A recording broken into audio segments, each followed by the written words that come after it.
교회가 연합하여 세계 기도주일로 지키게 하시니 감사합니다. 우리의 마음의 눈이 떠지는 시간이 되게 하여 주시옵소서. 예수 그리스도의 이름으로 기도하였습니다. 아멘. 여러분은 주머니에 무엇을 넣고 다니십니까? 저는 왼쪽 주머니에는 열쇠를, 오른쪽 주머니에는 핸디를 꼭 챙깁니다. 여러분도 주머니에 꼭 챙기는 것 있을 것이고, 주머니에 두둑하게 있으면 좋겠다는 것 생각하시는 것 있을 것 같습니다. 19세기 초에 하시디즘 스승인 랍비 심차 부남은 모든 사람이 주머니에 종이 2장을 넣고 다녀야 한다고 제안했습니다. 종이 한 장에는 이런 문구가 적혀 있었습니다. 나 자신을 위해 세상이 창조되었다. 또 다른 한 장에는 아브라함이 하나님께 소돔과 고모라를 멸하지 말라고 기도하면서 드렸던 그 간구, 티끌이나 채밖에 안 되는 주제에 제가 주님께 감히 아뢰니다 라는 문구가 적혀 있어야 한다고 말했습니다. 그래서 상황에 따라 둘 중에 한 종이를 꺼내서 읽으라고 하는데요, 자기 자신이 오만할 때에는 티끌이나 채밖에 안 되는 주제에 제가 감히 주님께 아뢰니다, 이 종이를 읽어야 하고요, 절망하고 낙담할 상황에서는 나 자신을 위해 세상이 창조되었다, 이것을 꺼내 읽으라고 말합니다. 그런데 깊이 생각해 보면 환경과 상황에 따라 꺼내 읽어야 할 종이는 다르지만 서로 다른 2개의 문구를 읽게 하시는 하나님의 마음은 사랑이 아닐까 싶습니다. 우리를 위해 기꺼이 당신의 외아들까지 내어주시는 그 사랑 말입니다. 하나님께서 세상을 이처럼 사랑하셔서 외아들을 주셨으니 이는 그를 믿는 자마다 멸망하지 않고 영생을 얻게 하려는 것이다. 우리를 향한 하나님의 사랑 덕분에 저와 여러분의 영원한 생명이 보장되어 있습니다. 아멘이십니까? 그리고 하나님의 크신 사랑이 우리의 영적인 상태를 늘 바로잡으시고 우리가 처한 각각의 삶의 문제들도 하나씩 해결해 나가십니다. 그렇다면 오직 하나님의 힘을 의지하면서 살아가야 하는 우리들, 어떤 마음가짐으로 살아가야 합니까? 바울은 오늘 본문 17절에서 하나님을 가리켜 영광의 아버지라고 말하고 있습니다. 우리 주 예수 그리스도의 하나님이신 영광의 아버지께서 지혜와 계시의 영을 여러분에게 주셔서 하나님을 알게 하시고, 그런데 로마서 6장 4절 말씀 보면은 아버지의 영광을 위해서 우리가 새 생명 안에서 살아간다 말씀하고 있습니다. 여기서 살아간다, 우리가 살아간다 말할 때 그 헬라어 단어는 보통 걷는다의 의미를 담고 있습니다. 바울 당시 삶을 길 또는 여정에 비유했고, 삶을 살아가는 것은 주어진 여정이나 길을 걸어가는 과정이라고 여겼습니다.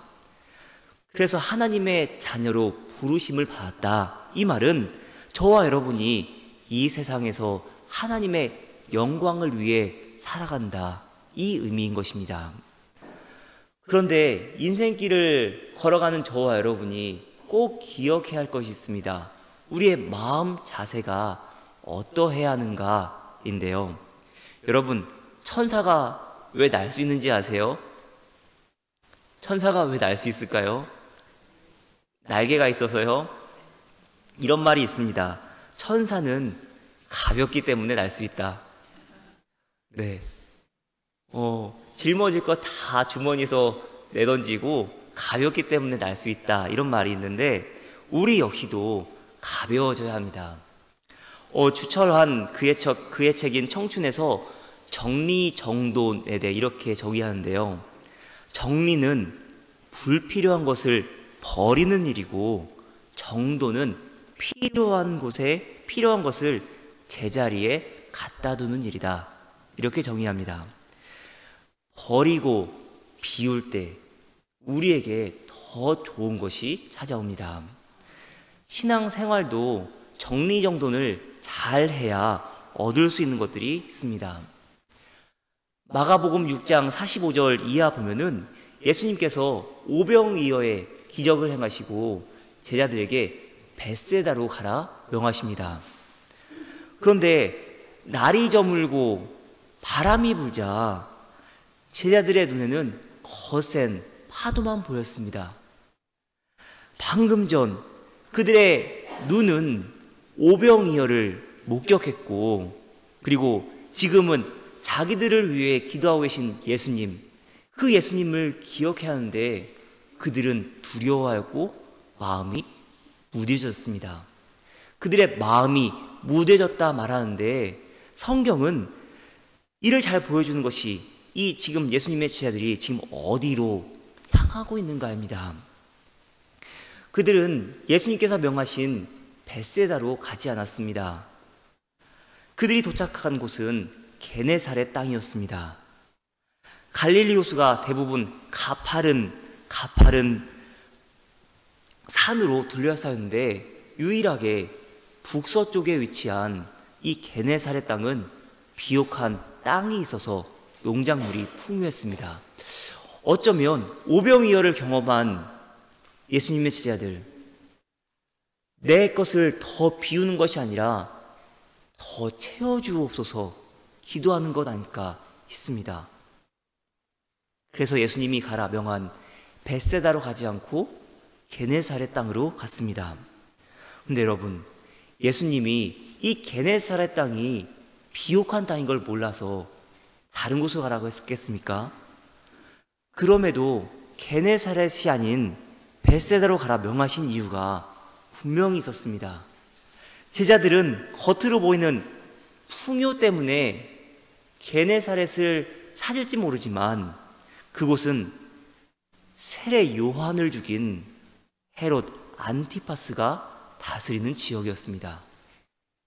만일 지금 예수님의 제자들이 게네사렛 땅으로 간다면은 어떻게 합니까?